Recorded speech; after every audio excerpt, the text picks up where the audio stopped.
Substitute Groundhog, written by Pat Miller, illustrated by Kathi Ember.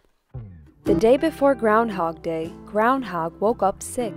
His muscles ached and his throat hurt. Groundhog felt so awful, he went to see Dr. Owl. "You have a bad case of flu, you do," said Dr. Owl.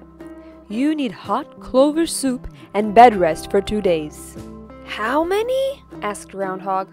Two, hooted Dr. Owl. But Groundhog Day was tomorrow. Groundhog couldn't let everyone down because he was too sick to do his job. He tried to think of something. On his way home to bed, Groundhog passed the Hidley Hole Diner. He saw want ads from all the neighborhood animals tacked to a nearby tree. Skunk was looking for a roommate. Again. Mr. and Miss Duck were returning north and had their nest for rent. "I know what I'll do," Groundhog thought. "I'll advertise for Substitute Groundhog."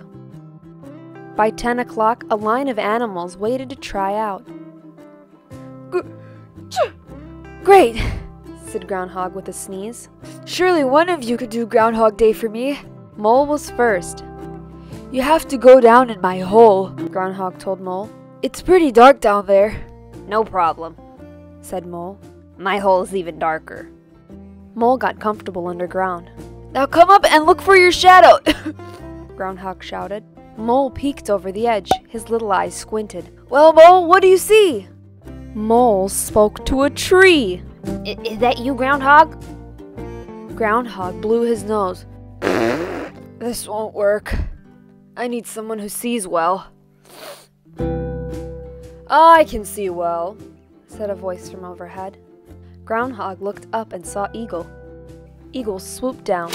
"From that mountain ledge, Groundhog, I could see a bit of owl feathers stuck in your fur. I'd say you've been to Dr. Owl recently." "Wow! Then surely you'll have no trouble seeing your shadow," said Groundhog. "Climb down into that hole and let's practice." "Climb down?" said Eagle. He looked at the entrance to the hole. "Will there be any room down there to stretch my wings?" He stretched them wide, very wide. Groundhog rubbed his scratchy throat. "This won't work. I need someone who sees well and is not bothered by small spaces." Bear stepped up next. "My own cave is snug and cozy." "Oh, great," said Groundhog. "Climb down and let's practice." "This is perfect!" yelled Bear from the hole. "It's even more comfy than my own cave." "Come out and take a look," called Groundhog. There was no answer.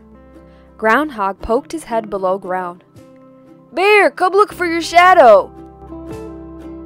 The only answer was a deep, slow snore. Groundhog was frustrated. He needed a substitute who could see well, wasn't bothered by small spaces, and wouldn't fall asleep. "I can do it! I can do it! Let me try!" Squirrel bounced to the front of the line. "Okay," said Groundhog. "Go down in the hole, come back up, and look for your shadow." Squirrel leaped in. Whee! Then she popped her head back up. Groundhog said, "See your shadow?" "Oh, I forgot to look." Down she went. She popped back up. She dropped back down. "I keep forgetting to look." Squirrel giggled. She popped up and down some more. "This is fun," she said. But what Groundhog needed was someone who would pop up and stay up. By now, Groundhog was feeling even worse. He thought of his warm bed. Was he ever going to find a substitute? "Howdy there, Groundhog. How about giving me a chance?" Up stepped a strange-looking creature. "My name is Armadillo," she said. "You're not from around here, are you?" asked Groundhog. "Nope, I'm from Texas, visiting my cousin Badger," she said. "But I could do this job. I live in a hole. I like small spaces. I see that my shadow just fine, and I will pop up and stay up." Groundhog wasn't so sure. Armadillo was a stranger from far away. What did she know about the weather here? But she did have all the qualifications for the job. "All right," said Groundhog. "Let's see how you do." Armadillo climbed down into Groundhog's hole. She poked her head up and looked around. Sure enough, she saw her shadow. "If that happens tomorrow, Tell folks that winter will drag on, said Groundhog.